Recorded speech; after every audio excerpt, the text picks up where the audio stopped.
అన్నదాత అన్నదాత మీ అన్నదాత చెమటోడ్చి ఆహారాన్నందించే రైతన్న అనునిత్యం నీ కండదండగా నిలిచే నేస్తం ఎవరన్నా అన్నదాత అన్నదాత మీ అన్నదాత.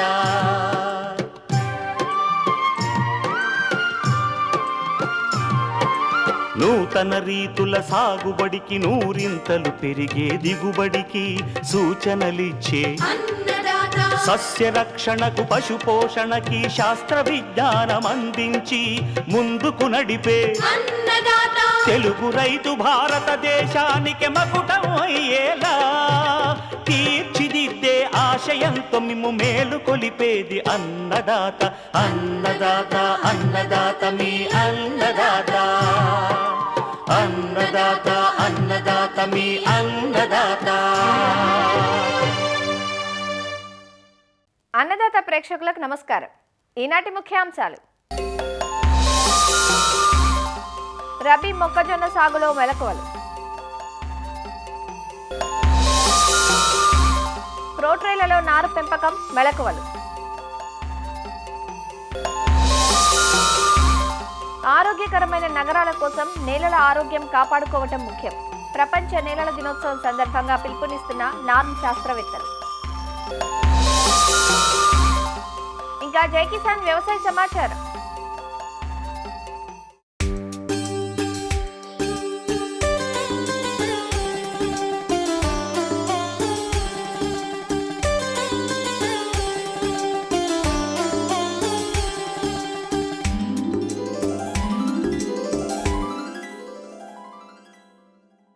సాధారణంగా రైతులు కూరగాయ పంటల నారును చదును మల్లల్లో గాని ఎత్తుమడుల్లో గాని పెంచి ప్రధాన పొలంలో నాటుతారు. ఈ విధానంలో నారుని పెంచినప్పుడు నునులేత నారు వాతావరణ ఒడిదుడుకులకు లోనవ్వడమే కాకుండా పలు రకాల తెగుళ్లు దాడి చేస్తూ ఉంటాయి. ముఖ్యంగా నారుకుళ్ళు ప్రధాన సమస్యగా ఉంటుంది. అలానే నాటే సమయంలో వేర్లు తెగిపోయే అవకాశం ఎక్కువగా ఉండి మొక్క కుదురుకునేందుకు ఎక్కువ సమయం పడుతుంది. ఇలాంటి అన్ని సమస్యలను అధిగమించేందుకు ప్రోట్రేలలో నారు పెంచే విధానం రైతుల ఆదరణకు నోచుకుంటోంది. మిరప, వంగ, టమాటా, పుచ్చ, కర్బూజా, బంతి వంటి పలు రకాల నారు మొక్కల్ని ఈ విధానంలో షేడ్ నెట్ల క్రింద పెంచడం వల్ల ఆరోగ్యకరమైన నారును పొందే అవకాశం ఉంది. ఈ పద్ధతి వల్ల నేల ద్వారా ఆశించే పలు రకాల తెగుళ్లు నివారించబడతాయి. ఎంతో ఖరీదు పెట్టి కొనే విత్తనం వృధా కాకుండా ఉంటుంది. మరి ప్రోట్రేలలో నారును పెంచే విధానం ఎలా ఉంటుంది, ఎలాంటి మెలకువలు పాటించాలి అన్న వివరాలను మనకందిస్తున్నారు వైఎస్ఆర్ ఉద్యాన విశ్వవిద్యాలయం పార్వతీపురం మన్యం జిల్లా ఉద్యాన కళాశాల అసిస్టెంట్ ప్రొఫెసర్ ఝాన్సీ రాణి. మామూలుగా రైతులు ఈ ప్రోట్రేస్ అనేవి యూజ్ చేయకుండా నార్మల్గా పొలంలోనే ఒక పక్కకి నారు అనేది వేసుకుంటూ ఉంటారు. ఈ విధంగా వేసుకోవడం వల్ల ఏమిటంటే నారుకుళ్ళు తెగుళ్ళు అనేవి ఎక్కువగా వస్తూ ఉంటాయి. నీరు అనేది ఎక్కువ శాతం నిల్వ ఉండిపోతుంది. ఈ విధంగా ఉండడం వల్ల నారు మొత్తం కులిపోయి నష్టం అనేది జరుగుతుంది. నారు యొక్క దిగుబడి కూడా చాలా తక్కువగా ఉంటుంది. ఇవన్నీ నివారించడం కోసము రైతులు ప్రోట్రేలలో నారు అనేది వేసుకోవడం వల్ల మొలకెత్తు శాతం అనేది పెరుగుతుంది. అదేవిధంగా తెగుళ్ళ నుంచి కూడా కొంతవరకు తగ్గించుకోవచ్చు.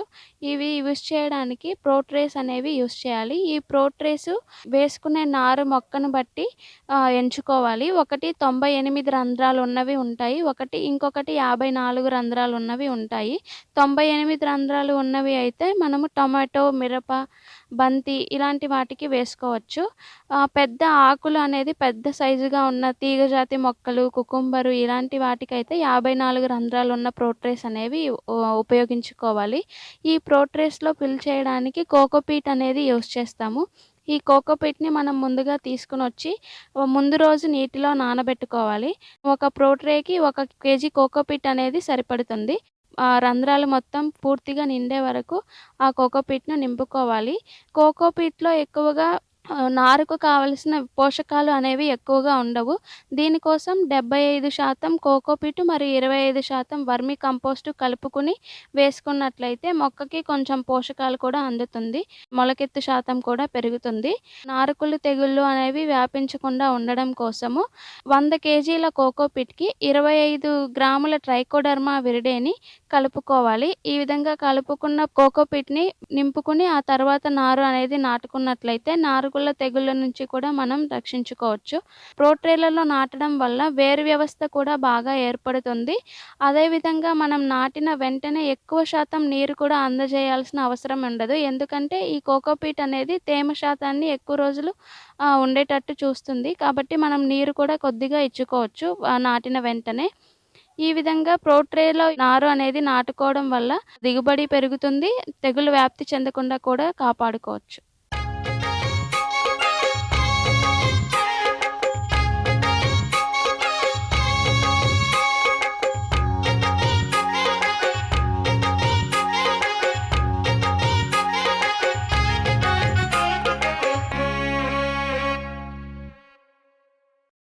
రబీలో అధిక విస్తీర్ణంలో సాగు చేయబడుతూ రైతులకు నికరాదాయాన్ని అందించే పంటగా మొక్కజొన్న సాగు చేయబడుతుంది. సాగులో అందివచ్చిన శాస్త్రీయతతో రైతులు ఎకరాకు 45 నుంచి 50 క్వింటాళ్ల దిగుబడిని సాధిస్తున్నారు. రబీ పంటగా అక్టోబర్ 15 నుంచి నవంబర్ 15 వరకు విత్తుకుంటారు. అదే వరి మాగాణుల్లో అయితే నవంబర్, డిసెంబర్ మాసాల్లో జీరో టిల్లేజ్లోనూ పొలాన్ని దున్ని వేసుకునేటట్లయితే జనవరి 15 వరకు విత్తుకుంటారు. మొక్కజొన్న భూమి నుంచి పోషకాలను ఎక్కువగా గ్రహించే పంట. అందువల్ల ఈ పంట సామర్థ్యం మేరకు దిగుబడులు పొందాలంటే సమగ్ర పోషక యాజమాన్యాన్ని పాటించాలి. అలానే ప్రాంతానికి తగ్గ అధిక దిగుబడులనిచ్చే రకాలను ఎంచుకొని సాగు చేయాలి. ప్రస్తుతం రబీ సాగుకు సన్నద్ధమయ్యే రైతులకు మొక్కజొన్న సాగులో మెలకువలను సూచిస్తున్నారు ఆచార్య ఎన్జీ రంగా వ్యవసాయ విశ్వవిద్యాలయం మొక్కజొన్న మరియు ముతక ధాన్యాల విభాగం ప్రధాన శాస్త్రవేత్త డాక్టర్ సివి చంద్రమోహన్ రెడ్డి. శ్రీకాకుళం నుండి అనంతపురం జిల్లా వరకు ఈ రబీ సీజన్లో మొక్కజొన్న వేసుకోవాలనే రైతులకు ముఖ్యంగా నీటి వనరులు కనీసము ఒక 3 నీటి వనరులు అంటే 3 తడులు ఇవ్వగలిగిన కెపాసిటీ ఉన్నటువంటి పొలాలలోనే ఈ మొక్కజొన్న వేసుకోవాల్సిన అవసరం ఉంది. అయితే వీటిలో మొత్తంగా కూడా మనము ఏ విత్తనాలు ఎంతెంత మోతాదులో వేసుకోవాలనేది మనం గమనించినట్లయితే మంచి బ్రాండ్ ఉన్నటువంటి తర్వాత స్థిరంగా వాళ్ళ ప్రాంతాలలో ఏదైతే హైబ్రిడ్ పర్ఫార్మెన్స్ బాగుందని గమనించినట్లు వాళ్ళు గుర్తిస్తారో వాటినే ఎంచుకోవాలనేసి ఈ సందర్భంగా తెలియజేస్తున్నాను. అలాగే ఎకరానికి 2 ప్యాకెట్లు అంటే దాదాపు 8 కేజీలు ఎకరానికి చొప్పున విత్తనాన్ని అంతకంటే ఎక్కువ మించుకోకుండా వేసుకోవాలనేసి ఈ సందర్భంగా తెలియజేస్తున్నాను. అలాగే ఎరువుల విషయానికి వస్తే ఏ కొద్దిపాటి సేంద్రియ ఎరువు లభ్యత ఉన్నా కూడా ఎకరానికి 10 టన్నుల చొప్పున సేంద్రియ ఎరువును వాడుకోమనేసి మనం సిఫారసు చేస్తూ ఉన్నాము. అయితే రైతాంగానికి ఈ సేంద్రియ ఎరువు లభ్యత లేకపోవడంతో ప్రత్యామ్నాయంగా వాళ్ళు రసాయన ఎరువులు వాడుకుంటూ ఉన్నారు. ఈ రబీలో మనకు సిఫారసు చేసినటువంటి ఎరువుల విషయానికి వస్తే నత్రజని 100 కేజీలు, తర్వాత 33 కేజీల భాస్వరము, 33 కేజీల పొటాష్ అనేది సిఫారసు చేయడం జరిగింది. సరళంగా మనము ఆలోచించినట్లయితే దాదాపు 3 బస్తాల యూరియా, 1 బస్తా డిఏపి, తర్వాత 1 బస్తా మ్యూరేట్ ఆఫ్ పొటాష్ ఇది అనేది మనకు ఒక ఎకరానికి సంబంధంగా సిఫారసు చేసినటువంటి రకాలు. అలాగే ఈ బేసల్ అప్లికేషనే కాకుండా దాదాపు 30 రోజులు 60 రోజుల క్రమంలో పైపాటుగా వేసుకోవాల్సి ఉంటుంది. అలాగే 60 నుండి 70 రోజుల సమయంలో కూడా మైక్రో న్యూట్రియంట్స్ లేకపోతే జింకు, ఐరన్కి సంబంధించినటువంటి సూక్ష్మ ధాతు న్యూట్రియంట్స్ను కూడా మనము పిచికారీ చేసుకోవడం ద్వారా గింజ మరియు కండె ఏపుగా రావడానికి అవకాశం ఉంటుంది. అలాగే కలుపు మందుల విషయానికి వస్తే విత్తనం వేశాక 48 గంటల లోపు మనకు అట్రెజిన్ అనే కలుపు మందును మనము ఎకరానికి 800 గ్రాముల నుండి 1200 గ్రాముల చొప్పున మనము పిచికారీ చేసుకోవాల్సి ఉంటుంది. విత్తనం వేసిన తర్వాత 15 నుండి 18 రోజుల లోపల ఏదన్నా మనకు కలుపు అనేది ఉధృతంగా ఉన్నట్లు గమనించినట్లయితే టెంబోట్రియాను మరియు టోప్రామిజోన్ లాంటి కలుపు మందులు మార్కెట్లో అందుబాటులో ఉన్నాయి. వీటిని పిచికారీ చేసుకోవడం ద్వారా 2 అంటే గడ్డి జాతి మరియు వెడల్పాటి ఆకున్నటువంటి గడ్డిని మనము నిర్మూలించుకోగలుగుతాము. తర్వాత అలాగే నెల రోజుల సమయములో ఏదైనా మనకు ఇటువంటి గడ్డి ఏదైనా ఉన్నట్లు మనం గమనించినట్లయితే 2,4-D సోడియం సాల్ట్ లాంటి కలుపు మందులను మనము పిచికారీ చేసుకోవడం ద్వారా కూడా మనము నివారించుకోవచ్చు. మొక్కజొన్నలో ఇరిగేషన్ అనేది ఎలా ఇవ్వాలి అనేసి మనం గమనించినట్లయితే విత్తనం వేసే ముందు మనము తడి బాగా ఉన్నప్పుడు వేసుకోవడము, తర్వాత సున్నిత దశల విషయానికి వస్తే 45 రోజుల సమయంలో అంటే దాదాపు మోకాలి ఎత్తులో మొక్కలు ఉన్నప్పుడు ఒకసారి మనము తేమ ఇవ్వాల్సి ఉంటుంది. అలాగే పూత దశ అంటే దాదాపు 75 రోజుల సమయంలో పూత వస్తుంది కాబట్టి తలపైన టాసల్స్ కానీ తర్వాత కింద కండె కానీ రావడం జరుగుతుంది కాబట్టి ఆ సమయంలో మనం ఇరిగేషన్ అనేది తప్పనిసరిగా ఇవ్వాలి. తర్వాత గింజ పాలు పోసుకునే దశలో కూడా మనము నీటిని మనం ఇవ్వడం వల్ల జాగ్రత్తగా మనము పెంచడానికి అవకాశం ఉంది.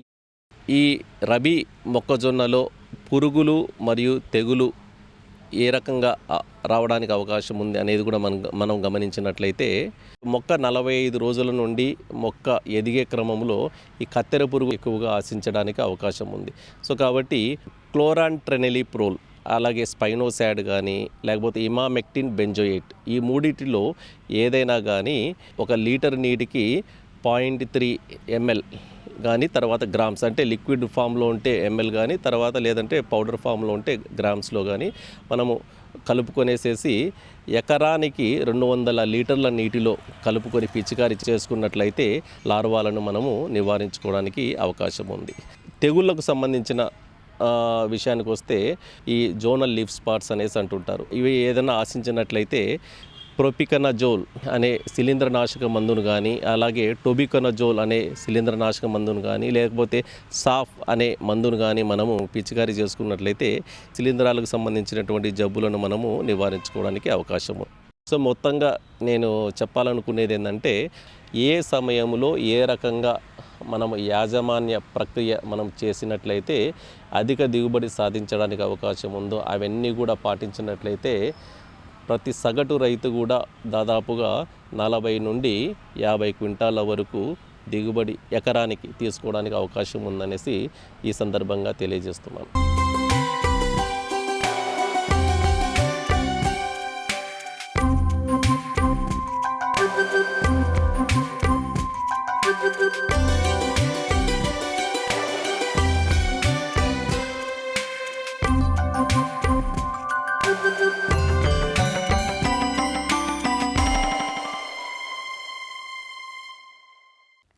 మన ఆరోగ్యం మట్టితో ముడిపడి ఉంది. మన ఆరోగ్యమే కాదు, మన చుట్టూ ఉన్న చెట్టు చేమ, పురుగు పుట్ర, పశుపక్షాదులు, కోళ్ళు, జీవాలు ఇలా సకల జీవరాశి మనుగడ సాగించేది ఈ నేలపైనే. నేల కలుషితమైతే నీరు కలుషితమవుతుంది. నేల నీరు రెండూ కలుషితమైతే మొత్తంగా పర్యావరణమే ప్రభావితమవుతుంది. అందువల్ల నేలల ఆరోగ్యాన్ని కాపాడుకోవటం ఎంతైనా ముఖ్యం. దీనిని గుర్తించి ప్రతి ఏటా డిసెంబర్ 5వ తేదీన ప్రపంచ నేలల దినోత్సవాన్ని జరుపుకుంటున్నాం. నగరాల్లో నేలల కాలుష్యం నానాటికి తీవ్రమవుతోంది. ప్లాస్టిక్ వాడకంతో పాటు పారిశ్రామిక కాలుష్యం, రసాయనాల వాడకం నగర కాలుష్యానికి కారణమవుతున్న ప్రస్తుత పరిస్థితుల్లో ఆరోగ్యకరమైన నగరాల కోసం నేలల ఆరోగ్యాన్ని కాపాడుకోవాలన్నది ఈ ఏటి నినాదం. ప్రపంచ నేలల దినోత్సవం సందర్భంగా హైదరాబాద్లోని national academy of agriculture research management norm శాస్త్రవేత్తలు నేలల ఆరోగ్యం కాపాడుకోవటంపై ఇలా పిలుపునిస్తున్నారు. ఈ డిసెంబర్ 5వ తారీఖు రోజు వరల్డ్ సాయిల్ డే అనేది ఒక ఇంపార్టెంట్ ఈవెంట్ అవుతుంది, ఇంటర్నేషనల్ డే. దానికి సంబంధించి ఈసారి మన థీమ్ ఏంటంటే healthy soils for healthy cities. ఏంటంటే సిటీలలో మనకు వచ్చే కాలుష్యాలు ఏవైతే డ్రైనేజ్ కానీ ఇలాంటివన్నీ మనకు ఉండడం వల్ల మనకున్న సిటీలోనే కాదు, కాంక్రీట్ జంగల్స్ అయిపోయినాయి మన సిటీలన్నీ. అని ఇక్కడంతా కాంక్రీట్ ఉండడం వల్ల ఇన్ఫిల్ట్రేషన్ అనేది జరగకపోవడం వల్ల వాటర్ అంతా కాలుష్యం అయిపోయి వ్యవసాయ పొలాలకు వెళ్ళినప్పుడు అక్కడ భూసారం దెబ్బతింటూ ఉంటుంది. దాంతోపాటు మనం ఏదైతే సిటీలో పొల్యూషన్స్ ఇండస్ట్రీస్ డెవలప్ చేస్తున్నామో ఇన్ అండ్ అరౌండ్ సిటీస్లలో కూడా మెట్రో సిటీస్ పర్టికులర్ హైదరాబాద్ లాంటి, బాంబే లాంటివి, చెన్నై లాంటివి ఇట్లాంటి సిటీలలో మనం కొన్ని కాలుష్యాలు జనరేట్ చేయడం వల్ల అవి కూడా నీళ్ళల్లో కలిసి తర్వాత అవి ఇన్ఫిల్ట్రేట్ అయిపోయి అండర్ గ్రౌండ్ వాటర్లో కూడా కలుషితం కావడం వల్లనే మనకు సాయిల్ యొక్క హెల్త్ అనేది దెబ్బతినడం జరుగుతుంది. మనం తినే ఆహారం అంతా మన భూమి ద్వారానే వస్తూ ఉంటుంది.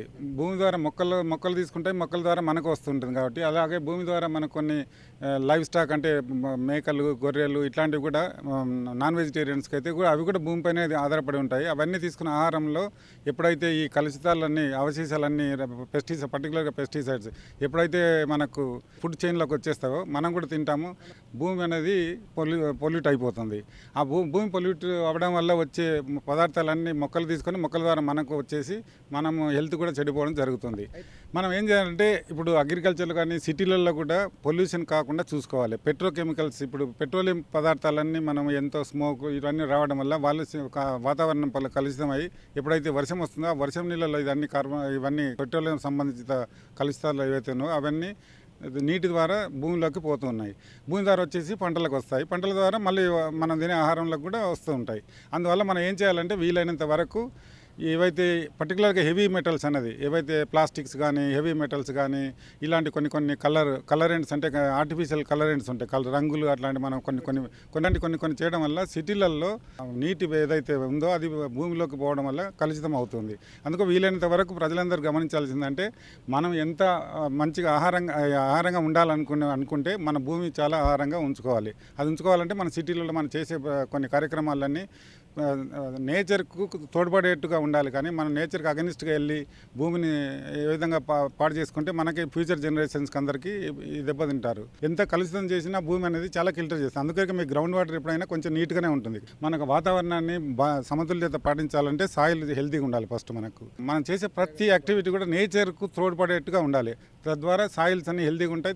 తర్వాత కూడా వచ్చే జనరేషన్స్ అన్ని కూడా హెల్తీగా ఉంటాయి. ఇప్పుడు వాతావరణము వేడైపోతుంది, గ్లోబల్ వార్మింగ్ అంటాం కదా, అది ఎందుకంటే మనం చేస్తున్న కొన్ని యాక్టివిటీస్ వల్ల కార్బన్ డైఆక్సైడ్ ఎవల్యూషన్ కానీ, మీథేన్ కానీ, నైట్రస్ ఆక్సైడ్ కానీ ఇలాంటివి ఎవల్వ్ అయితే గ్లోబల్ వార్మింగ్ అనేది జరుగుతుంది. గ్రీన్ హౌస్ గ్యాసెస్ ఎమిషన్స్ వల్ల అవి తగ్గించుకొని స్టాండర్డ్ పద్ధతులు ఉన్నాయి. దానివల్ల అవి పాటిస్తే మనకు రేపు వాతావరణం కలుషితం కాకుండా ఉంటుంది. తద్వారా సాయిల్ కూడా హెల్తీగా ఉంటుంది, మనం కూడా హెల్తీగా ఉంటాం.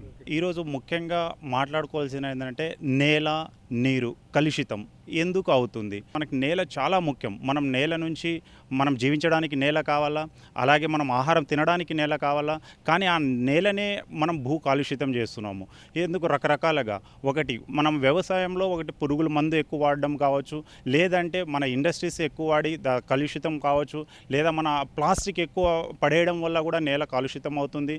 రేపు నాడు మనము కానీ మన పిల్లలకు కానీ రేపు ఫ్యూచర్ ఏదైనా మంచిగా మనం ఇస్తున్నాము అంటే మనం ఒక మంచి నేలని ఇవ్వాల్సి వస్తుంది. లేదంటే మన తరతరాలుగా ప్రతి ఒక్క మనం అందరూ బాధపడాల్సి వస్తుంది నేలలో. మీకు ఒక ఉదాహరణ చెప్తా. మన క్యాన్సర్ ట్రైన్ అని మనం ఇండియాలో చూడొచ్చు. దాని పేరే క్యాన్సర్ ట్రైన్ అయిపోయింది. అది ఎక్కడ పంజాబ్ బతిండా డిస్టిక్ నుంచి ప్రతిరోజు రాత్రి బయలుదేరుతుంది. అది ఎక్కడ దాకా బికానీర్కి వెళ్తుంది, రాజస్థాన్కి. అందులో ఆ ట్రైన్లో మొత్తం 60% మంది పోతున్న ప్యాసింజర్లు అందరూ క్యాన్సర్ పేషెంట్లే. వాళ్ళందరూ క్యాన్సర్ హాస్పిటల్ బికానీర్కి వెళ్తారు. ఎందుకు వెళ్తున్నారు? అక్కడే ఎందుకు ఇప్పుడు పంజాబ్, హర్యానాలోనే ఎందుకు ఇంత క్యాన్సర్ పేషెంట్ మన దేశంలో పెరుగుతున్నారంటే మనకు హరిత విప్లవం వచ్చింది 1960లో. అప్పటి నుంచి మన కెమికల్ అంటే రసాయన పదార్థాలు ఎక్కువ వాడుతున్నారు. అగ్రికల్చర్ అంటే దిగుబడి ఎంతో పెరుగుతుంది, అందుకని ఎంత రసాయనాలు వాడితే అంత దిగుబడి పెరుగుతుందని మన రైతులు చాలా వెళ్తున్నారనమాట. అందువలన దానివల్ల ఏమవుతుందంటే అది మన నేలకి చాలా హాని కలిగజేస్తుంది. ఆ హాని చేయడం వల్లనే ఈ పెస్టిసైడ్ రెసిడ్యూ వల్లనే అంత క్యాన్సర్ రావడం జరుగుతుంది. అది ఒక్క ఉదాహరణ మనం తీసుకొని మనం జాగ్రత్త పడాలి. మన దేశం అంతా రైతులు. అప్పుడే మనం ఆరోగ్యంగా మంచి అన్నం తినగలుగుతాము. దగ్గరలో మనకు అంటే ప్లాస్టిక్ నివారించేసి యూరియా వాడే కన్నా ఇలాంటి వర్మి కంపోస్ట్ వాడడం వల్ల ఏంటంటే అదే నత్రజని శాతంను సప్లై చేస్తుంది నేలకి. మనకి ఇంకా సేంద్రియ వ్యవసాయం, ప్రకృతి వ్యవసాయం మన కేంద్ర ప్రభుత్వం ఇప్పుడు గత 5-6 సంవత్సరాల నుంచి చూసుకుంటే చాలా బాగా ప్రమోట్ చేస్తుంది. అలాంటి పద్ధతులు పాటిస్తే మనము కూడా ఆరోగ్యంగా అండ్ మనకు ఎవరైతే మనం అన్నం పెడుతున్నామో వాళ్ళకు కూడా ఆరోగ్యంగా ఉంచవచ్చు. ఇప్పుడు ఈ మధ్యకాలంలో నేల, నీరు చాలా ఎక్కువగా కలుషితం అవుతున్నాయి. దీనికి చాలా కారణాలు ఉన్నాయి. అంటే అధికమైన రసాయనాలు, మందులు వాడటం వల్ల నేల చాలా భూసారం అనేది క్షీణించిపోతుంది. ఇంకా పట్టణాల్లోకి వస్తే కనుక మనం ప్లాస్టిక్ వినియోగం వల్ల కావచ్చు, ఇతరత్ర వాటి వలన మనకి నేల అనేది చాలా కలుషితం అవుతుంది. భూమి సారవంతంగా ఉన్నప్పుడే మనం మంచి పంటల్ని పండించగలుగుతాము. తద్వారా ఆరోగ్యకరమైన జీవితాన్ని మనం పొందగలుగుతాము. కాబట్టి ఈ భూసారంని మనము మెయింటైన్ చేయడం అనేది చాలా ముఖ్యమైన విషయము ఇప్పటి రోజుల్లో. రైతులందరూ భూసార పరీక్షలు చేయించుకుంటూ దాని తర్వాత వచ్చిన రిపోర్ట్ని బట్టి ఎటువంటి రసాయనాలు వేయాలి, ఎంత మోతాదులో వేయాలి, ఇంత మాత్రమే రసాయనాలు వాడటం వల్ల, మందులు వాడటం వల్ల భూసారం అనేది మనము అలానే కాపాడుకోగలుగుతాము. నేల నీరు కలుషితం కాకుండా చూడాలనేది మనందరి బాధ్యత. పట్టణవాసులు అందరూ ఈ ప్లాస్టిక్ వాడకాన్ని తగ్గించడం వల్ల ఈ నేల కలుషితాన్ని కానీ నీటి కలుషితాన్ని కానీ మనం తగ్గించగలిగే ఆస్కారం ఉంది. మన ఆరోగ్యము, మన భావితరాల ఆరోగ్యాలని మనం దృష్టిలో ఉంచుకొని ఈ నేల సారవంతాన్ని కానీ నీటి కలుషితాన్ని కానీ తగ్గించాల్సిన అవసరం ఎంతైనా ఉంది.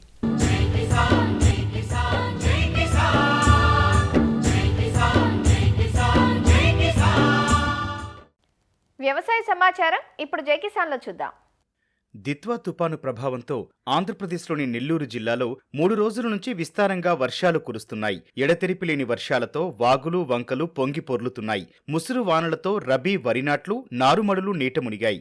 జిల్లాలోని 7 మండలాల్లోని 29 గ్రామాల్లో వరి పంట నీట మునిగింది. వెంకటాచలం, మనుబోలు, బోగోలు, బుచ్చిరెడ్డిపాలెం, కొడవలూరు, కావలి, కోవూరు, అల్లూరు మండలాల్లోని పంటలు దెబ్బతిన్నాయి. వ్యవసాయ శాఖ ప్రాథమిక అంచనాల ప్రకారం వరి పంట 3000 ఎకరాలు, వరి నార్లు 100 ఎకరాల వరకు నష్టం జరిగినట్లు గుర్తించారు. విడవకుండా కురుస్తోన్న వర్షాలతో కూరగాయలు, అరటి, మిరప పంటలు దెబ్బతినే అవకాశం ఉందని ఉద్యాన అధికారులు చెబుతున్నారు. నెల్లూరు జిల్లాలో దిత్వా తుపాను ప్రభావం, పంట నష్టం వివరాలను మా ప్రతినిధి రాజారావు వివరిస్తున్నారు. తుఫాను ప్రభావంతో నెల్లూరు జిల్లాలో కురుస్తున్న భారీ వర్షాలతో పంటలకు కూడా నష్టం జరిగింది. ప్రధానంగా ఇప్పుడు రబీ సీజన్లో నాట్లు, నారుమళ్ళు వేసే సీజన్ కావడంతో నెల్లూరు రూరల్, సర్వేపల్లి, మనుబోలు ఈ ప్రాంతాలలో ప్రధానంగా దాదాపు 3000 ఎకరాలలో వరి నాట్లు, నారుమళ్ళు దెబ్బతిన్నాయి. 4 రోజుల ముందుగానే నాట్లు వేయడం అనేది జరిగింది. ఈ ముందుగా వేసిన నాట్లు దెబ్బతినడంతో ఈసారి కొంత నష్టపోయిన పరిస్థితి అనేది ఏర్పడింది. ఇదే పరిస్థితి ఇంకా మరో 2 రోజులు వర్షం ఉంటే ఎక్కువగా ఇందుకూరుపేట మండలంలో కూరగాయల పంటలకి తీవ్ర నష్టం అనేది జరుగుతుంది. దాదాపు ఇందుకూరుపేట మండలంలో 20 గ్రామాలు ఉన్నాయి. 20 గ్రామాలలో కూడా ఎక్కువ కూరగాయల తోటలే సాగు చేస్తారు. అక్కడ ఉండే రైతులకి ఉపాధి కూడా కూరగాయల తోటలు కావడంతో దాదాపు ఇప్పటికీ నీళ్లు నిలిచిపోయినాయి. కూరగాయల తోటలలో అరటి కూడా తోటల్లో కూడా నీరు నిలిచిపోవడంతో వీటికి కూడా ఈసారి నష్టం జరిగే పరిస్థితి అనేది ఉంది. కానీ వర్షం ఈరోజు కూడా కొనసాగుతూనే ఉంది. కొండాపురం మండలం అగ్రహారం వద్ద మిడతవాగు ఉధృతంగా ప్రవహిస్తుంది. కొండాపురం, కావలి రాకపోకలు కూడా ఆ ప్రాంతాల్లో నిలిచిపోయాయి. పొదలగూరు మండలం ముదిగేడు గ్రామంలో వాగు పొంగి ప్రవహిస్తుంది. జిల్లాలో ఉన్న చెరువులన్నీ కూడా ఈ 3 తుఫాన్లకి తీవ్రమైన పరిస్థితి, ప్రమాదకరమైన పరిస్థితులు అనేవి ఉన్నాయి. ఇవి ఎప్పుడు తెగిపోతాయో అనే విధంగా కూడా ఒక 150 చెరువుల దాకా అధికారులు ఇంతకుముందే గుర్తించున్నారు. మరో 50 చెరువులు ఈ స్థాయిలో పెరిగే అవకాశం ఉంది. సర్వేపల్లి నియోజకవర్గంలో అత్యంత ప్రధానమైన చెరువు అది. జలాశయము దాదాపు 30,000 ఎకరాల ఆయకట్టు ఉంటుంది. అధికారికంగా అనధికారికంగా సర్వేపల్లి చెరువు పరిస్థితి కూడా ప్రశ్నార్థకంగా ఉంది. ఇది మనం నెల్లూరులో పరిస్థితి చూస్తే. నెల్లూరు నుంచి రాజారావు, ఈటీవీ న్యూస్. మరిన్ని విభిన్న అంశాలతో రేపటి అన్నదాతలో మళ్ళీ కలుసుకుందాం. నమస్కారం. అన్నదాతలు తమ సందేహాలు, సమస్యలను 1800-425-4085 టోల్ ఫ్రీ నెంబర్లో ఉదయం 10 గంటల నుంచి 11 గంటల మధ్య పని దినాలలో సంప్రదించగలరు. ఈ కార్యక్రమాన్ని యూట్యూబ్లో www.youtube.com/annadata ETV లింక్ ద్వారా వీక్షించవచ్చు.